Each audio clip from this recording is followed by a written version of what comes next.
Guys, स्वागत है आपका अपने यूट्यूब चैनल स्टडी विद अमन कुल में। तो आज हम हिंदी की स्ट्रैटेजी लाएं। अब हिंदी का पेपर है आपका 10 तारीख को। तो हिंदी का पेपर कैसे करें? हिंदी में तो बहुत सारे डाउट हैं। अब हिंदी आपका सोच रहे होंगे कुछ बच्चे, हिंदी तो बहुत ईजी है, बस सारे मुश्किल सब्जेक्ट मैथ्स, साइंस, एसएसटी ये तीनों तो निकल गए। अब हिंदी को तो बस यूँ निकालना है। अब आप देखिए, अब जो दो सब्जेक्ट आपके होते हैं हिंदी और आपका होता है इंग्लिश, जो आपका रिमेनिंग सब्जेक्ट है, इन्हीं सब्जेक्ट में आपके इजी सब्जेक्ट होते हैं। नंबर पाना बहुत आसान है। अगर आपके मैथ्स में कम आए हैं, अगर आपके साइंस में कम आए या आपके एसएसटी में कम आए, तीनों में से किसी एक में कम आए, तो आप इनमें से नंबर ले सकते हैं। यानी अगर आप इसमें फुल स्कोर कर सकते हैं 40 out of 40 sorry 40 out of 40 इन दोनों सब्जेक्ट में आप स्कोर कर सकते हैं। तो आपके मैथ्स में अगर नंबर कम भी आए तो उससे कोई फ़र्क नहीं पड़ेगा। तो आपको हिंदी में अपना अच्छे से हैंडल करके जाना है। हिंदी को आपको आप थोड़ा सा भी पढ़ेंगे ना अच्छे से, तो आप हिंदी में अच्छा स्कोर करेंगे। अब हिंदी का कुछ पैटर्न कैसे है वो हम समझ लेते हैं, और कुछ हिंदी से रिलेटेड टिप्स मैं आपको बताती हूँ।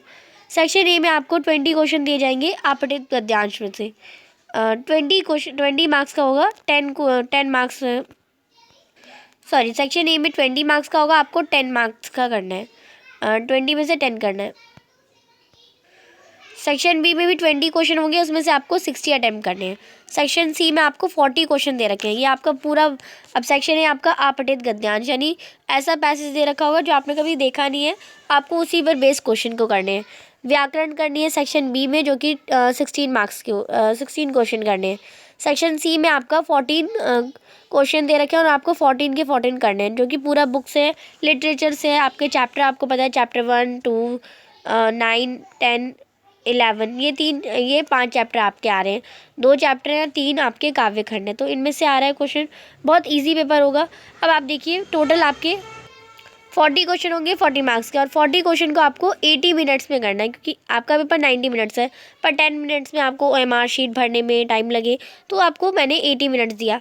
तो आपको 40 क्वेश्चन को 80 मिनट, यानी उसके दुगने टाइम में करना है। अब आप देखिए आप कैसे करेंगे।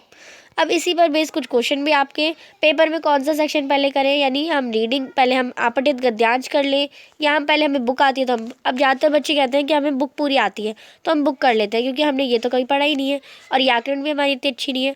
पर ऐसा नहीं है, आपको, आप एकदम फ्रेश माइंड के साथ पेपर को देखते हैं, तो आपको सबसे पहले आपने जो नहीं पढ़ा ना वो आपको कर लेना चाहिए, क्योंकि बुक वाले सेक्शन में आप ज़्यादा जल्दी कर लेंगे, क्योंकि वो आपने पढ़ा है। पर आपतित वाले को आप नहीं कर पाएंगे ज़्यादा जल्दी, क्योंकि आपने वो नहीं पढ़ा। पहले आपको पढ़ना पड़ेगा उसे, फिर या ग्रामर को करें। यानी अगर मैं होती तो सेक्शन ए, सेक्शन बी और सी एज अ लाइन से करती मैं इन्हें। तो ये बहुत बच्चों के क्वेश्चन होते, तो इसका भी समझ आ गया। अब मार्क्स कटने की संभावना किस में है? आप देखिए, हिंदी इंग्लिश में तो मार्क्स बहुत कटते हैं। आपने देखा होगा कि हमारे पहले तो इंग्लिश में अच्छे मार्क्स नहीं आते थे, हिंदी में अच्छे मार्क्स नहीं आते थे, स्पेलिंग मिस्टेक। तो आप देखिए, OMR शीट है, स्पेलिंग मिस्टेक का कोई फॉर्मेट ही नहीं है। टाइम भी आपको बहुत मिल रहा है, टाइम भी, क्योंकि आपको बस गोला ही तो करना है। तो इन दोनों की तो कोई चिंता नहीं है, इन दोनों को आप काट दीजिए। बचा आपका फॉर्मेट आपको पता चल गया, पहले सेक्शन ए करना है, फिर बी, फिर सी, ये भी हो गया। अब कंफ्यूजिंग ऑप्शन, यानी आप देखिए ये क्वेश्चन पढ़ा आपने ना, आपको लगता है A option, B, C, D, चारों ऑप्शन में से आप कंफ्यूज हो रहे हैं कि सी भी हो सकता है, बी भी हो सकता है, तो दोनों में से कौन सा है? तो कंफ्यूजिंग ऑप्शन के लिए आपका बेस्ट वे है, आपको NCERT पढ़ के जानी है। जितने भी NCERT में आपके चैप्टर आ रहे हैं उन सबको अच्छे से एकदम पढ़ना है। अब NCERT पढ़ने के आपके 2 फ़ायदे हो जाएंगे। एक तो आप NCERT में जब अपनी बुक लाइन टू लाइन पढ़ेंगे, तो आप एक पैराग्राफ को पढ़ेंगे और उसके क्वेश्चन खुद ही जनरेट करेंगे कि ये ऐसा क्यों हुआ, और खुद ही उस पैसेज में से उस आंसर को ढूंढेंगे। तो ये आपका एक तो चैप्टर भी रन हो जाएगा, और आपका अनसीन पैसेज जो आपकी रीड सेक्शन ए में आ रहा है, सेक्शन ए में आपको अनसीन पैसेज में आंसर ढूंढने की प्रैक्टिस भी हो जाएगी। तो NCERT पढ़ने के 2 फ़ायदे हो जाएंगे आपके। अब लास्ट में आपको मैं यही बोलूँगी, आपको जो आंसर है, अगर आपने क्वेश्चन नंबर 4 में आपने सी ऑप्शन टिक कर दिया, और जब आप दोबारा पेपर पूरा हो गया उसके बाद देख रहे हैं कि 4 में सी नहीं डी होगा, तो जब तक आप श्योर ना हो तो सी को डी ना करें, क्योंकि जब तक आपने फ्रेश माइंड के साथ उससे सी लगाया आंसर, तो सी ही करेक्ट होगा। अगर आपने डी लगाया, फिर घर जाके देखा इसका तो सी ही था, तो आप कंफ्यूज रहते हैं, या किसी ने बोल दिया इसका डी है, देन आपको इतना नहीं मानना है, क्योंकि फ्रेंड्स भी हमेशा ज़्यादातर गलत ही बताते हैं। तो आपको अपनी मेहनत पे बेस पे करना है क्वेश्चन, अपना अपना 100% देना है अच्छे से, और क्वेश्चंस को अच्छे से पढ़ना है कि ये नहीं बोलना कि इसमें आपको अच्छे से देखना है कि इस क्वेश्चन में क्या पूछा गया है। क्योंकि मैथ्स में कुछ बच्चों ने ये भी गलती करी थी। जैसे एक क्वेश्चन आया था 2x plus 4y equal to 0, ऐसा क्वेश्चन आया था। x की वैल्यू 1 रखनी थी और y की वैल्यू हमें 2 रखनी थी।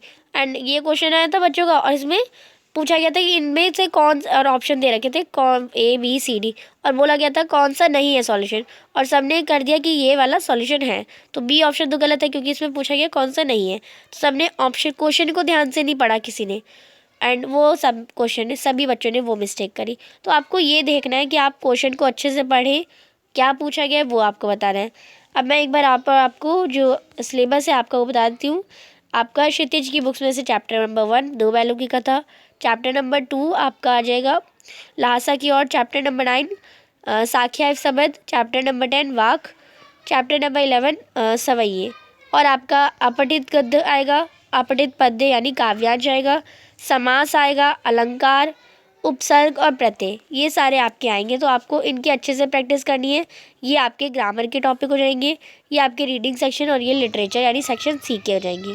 तो आप अच्छे से प्रैक्टिस करिए। ऑल द बेस्ट आपके एग्ज़ाम के लिए।